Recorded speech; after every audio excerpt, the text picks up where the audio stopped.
that we make are about qualification of the person, mental capability of the person, position and financial status of the person. Language. Perspectives play a role in the interpretation of words as well. Some words can have very different meanings depending how we interpret them. Past experiences. We enter a situation or communication with certain expectations of what will happen and behave accordingly. These are based on the filters or perspectives that we have developed due to our past experiences. For example, you are incredibly nervous the first time when you perform on a stage. But after your teacher and classmates appreciate your performance, you are much more comfortable and confident the next time you step on the stage. Attitude. Attitude is a mindset that decides how an individual perceives an idea or a situation and responds to it. The following example illustrates how our attitude influences our perception. Look at the glass of water. Is it half filled, half full, or half empty? When looking at the glass of water, there can be two opinions, one stating it as half full, while the other considering it half empty. These opinions or perceptions depend upon the person's state of mind and his attitude. This example is often used as a metaphor for life to distinguish optimistic people from the pessimistic. Some people focus on the opportunities provided to them and feel grateful, while others choose to focus on the lack of facilities and complain about their life. Thus, people's attitude define what they perceive and what they experience. Prejudice is an idea or opinion that is not based on fact, logic, or experience. Prejudice is considered a negative attitude, especially when it is related to hatred or intolerance for certain groups of people.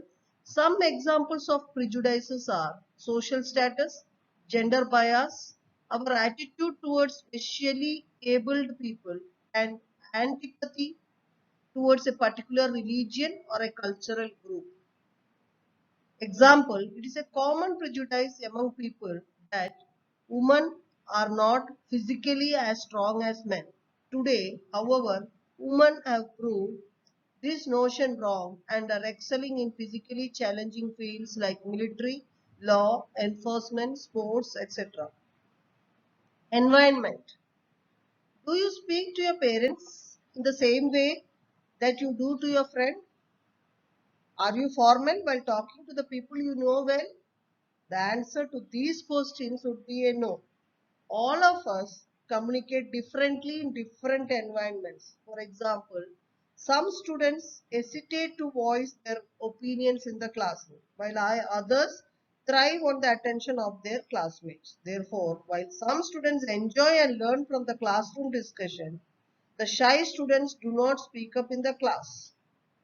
If the teacher talks to the shy students personally, they are better able to convey their problems and opinions. Feelings. There are two ways in which your feeling can influence your communication with another person. The first one refers to the way how you feel on a specific day. If you are feeling well, you will communicate as usual, and if you are feeling sick or in a bad mood, you will talk differently. Since your well-being changes, it transforms your way of communication on a particular day. Imagine your teacher snubs you and your friend comes to discuss her weekend plans with you. How would you react? Do you generally respond the same way to such requests from your friends? Your friend, however, may end up feeling hurt.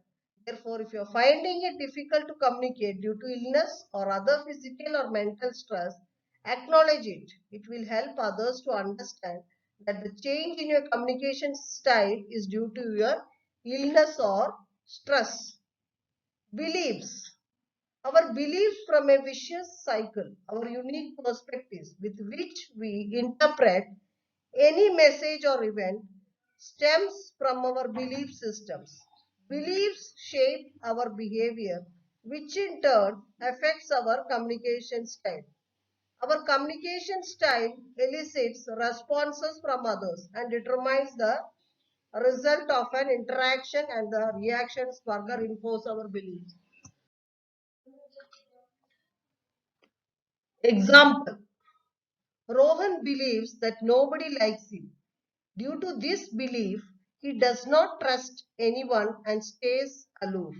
He usually behaves aggressively because he thinks that this is the only way to show his resentment towards others. Because of this behavior and communication style, people avoid interacting with him. This response reinforces his belief that nobody likes him. Therefore, the belief system is a vicious cycle that repeats itself. Unless we make a conscious decision and put in disciplined efforts to change it, so that we can think, behave, and communicate in a better way.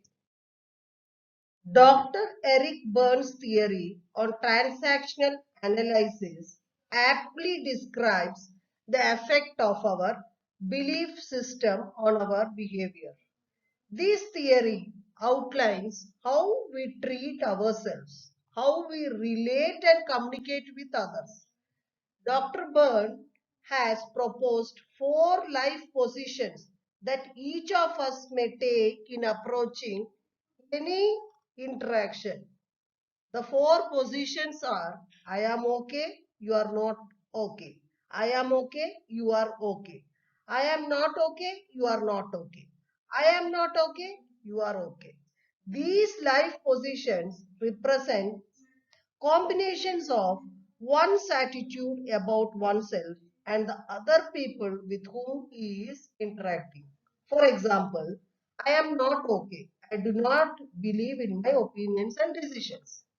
You are okay. I think you are superior and have better judgment than me. Therefore, when you approach a situation with the life position, I am not okay, you are okay, you begin by putting yourself in an inferior position. You hesitate to express your opinion or refute others' claims, thereby not contributing to the process in any meaningful way. The following diagram depicts the communication style, behavior, and possible outcomes of interactions when one approaches interpersonal situations with each one of these life positions.